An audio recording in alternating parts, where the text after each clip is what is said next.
Salut à tous et bienvenue. Alors voilà, si vous avez les bases de la syntaxe Python, on peut dire que vous avez déjà construit la rampe de lancement. Ce qu'on va faire aujourd'hui, c'est allumer les moteurs et partir explorer l'immense univers qui se cache juste derrière, l'écosystème Python. Le langage, c'est fait. Maintenant, il est temps de partir à la découverte de l'univers. Considérez ça en quelque sorte comme votre guide de l'explorateur. On va vite se rendre compte que la vraie puissance de Python, elle ne vient pas juste de sa syntaxe, mais bien de toute la galaxie d'outils qui a été construite autour. Et oui, parce que savoir faire des boucles forts ou écrire des fonctions, ce n'est vraiment que le tout début. La véritable aventure, elle commence quand on découvre cet écosystème qui transforme Python en un outil capable de quasiment tout faire. Alors, c'est quoi exactement cet écosystème? Imaginez une immense collection de boîtes à outils, toutes spécialisées et déjà prêtes à l'emploi. Au lieu de devoir fabriquer chaque tournevis, chaque marteau à partir de zéro, on n'a qu'à piocher celui qu'il nous faut. Cette image-là, elle illustre parfaitement l'idée. Au centre, on a le Python de base, le langage qu'on a tous appris. Et tout autour, en orbite, on voit graviter toutes ces bibliothèques, ces frameworks, ces outils qui démultiplient ses capacités. C'est ça qui permet aux développeurs de gagner un temps fou et d'économiser une énergie considérable en s'appuyant sur du code qui a déjà été testé, éprouvé et optimisé. Ok, c'est bien beau tout ça, mais où est-ce qu'on les trouve, ces fameuses boîtes à outils? Pour naviguer dans cet univers, il nous faut une carte, un atlas. Et cet atlas galactique, c'est le Python Package Index, ou plus simplement PyPy. PyPy, c'est vraiment la pierre angulaire de tout ça.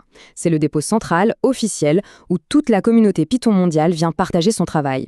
Que ce soit pour créer un site web, analyser des données ou entraîner une intelligence artificielle, la recherche commence quasiment toujours par là. Bon, maintenant qu'on a notre carte PyPy, il nous faut un moteur pour notre vaisseau spatial. Il faut bien un moyen de récupérer ces outils depuis le dépôt pour les installer dans nos projets. Eh bien, ce moteur, c'est Pip. Et le plus beau, c'est que son fonctionnement est d'une simplicité déconcertante. On tape une simple commande dans le terminal, Pip se connecte à PyPy, il trouve le paquet qu'on lui a demandé, il le télécharge et il l'installe. C'est tout. C'est vraiment le mécanisme qui fait le pont entre nos idées et la puissance de tout l'écosystème. Maintenant qu'on sait comment trouver et installer les outils, partons explorer quelques-uns des systèmes stellaires les plus connus, là où la plupart des nouveaux explorateurs commencent leur voyage. L'univers Python est immense, c'est vrai, mais il y a 3 grandes constellations qui attirent la majorité des regards. Le développement web, la science des données et l'analyse, et bien sûr l'intelligence artificielle.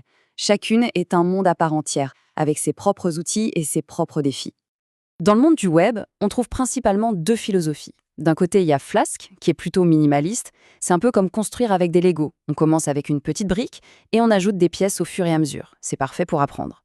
Et de l'autre côté, on a Django. Lui, c'est le pack tout compris. Il arrive avec toute la structure, la sécurité, les outils pour gérer des bases de données, ce qui le rend idéal pour des projets beaucoup plus gros, beaucoup plus robustes. On passe à la science des données. Ici, le duo de choc, c'est Pandas et Matplotlib. Pandas, c'est le couteau suisse pour manipuler les données.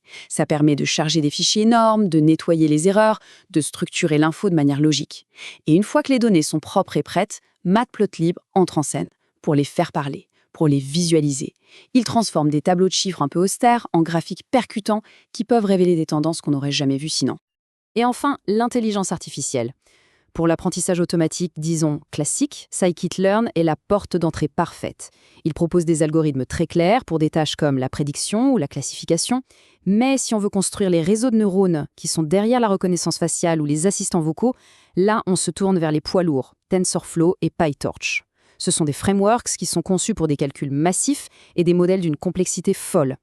Pour que tout ça soit un peu plus concret, prenons une mission. Imaginez qu'on veuille récupérer automatiquement tous les titres d'un site d'actualité. Comment on ferait? On utiliserait d'abord la bibliothèque Requests pour télécharger le code source de la page web et ensuite, on donnerait ce code à Beautiful Soup, un outil génial qui permet de naviguer dans le HTML et d'extraire précisément les informations qu'on cherche, comme les titres par exemple. Allez, autre exemple, on a un fichier avec les notes d'étudiants. Avec Pandas, en une seule ligne de code ou presque, on peut charger ces données, les nettoyer et calculer la moyenne pour chaque matière. Et juste après, avec Matplotlib, on transforme ces moyennes en un graphique à barres, super clair et professionnel. En quelques lignes de code, on passe de données brutes à une information qu'on comprend au premier coup d'œil. Bon, à cette théorie, il est temps de mettre les mains dans le cambouis, de prendre les commandes.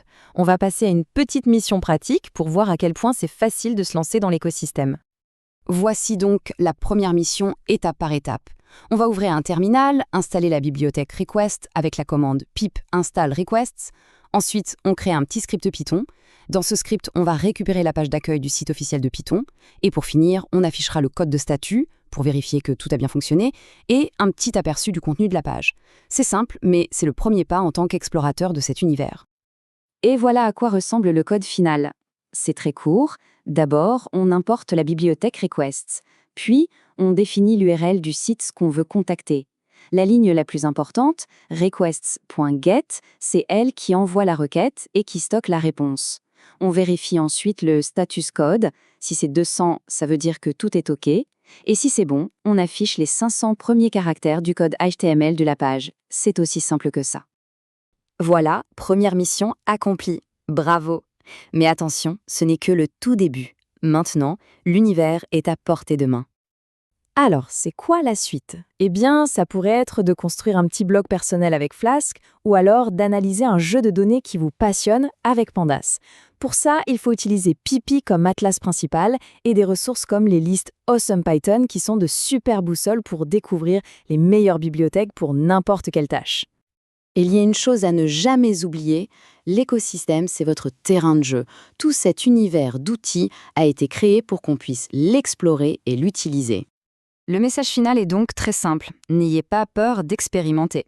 Il faut choisir un petit projet, trouver les bons outils sur Pipi et commencer à construire, à bricoler. Après tout, dans cet univers immense, la seule vraie limite, c'est la curiosité.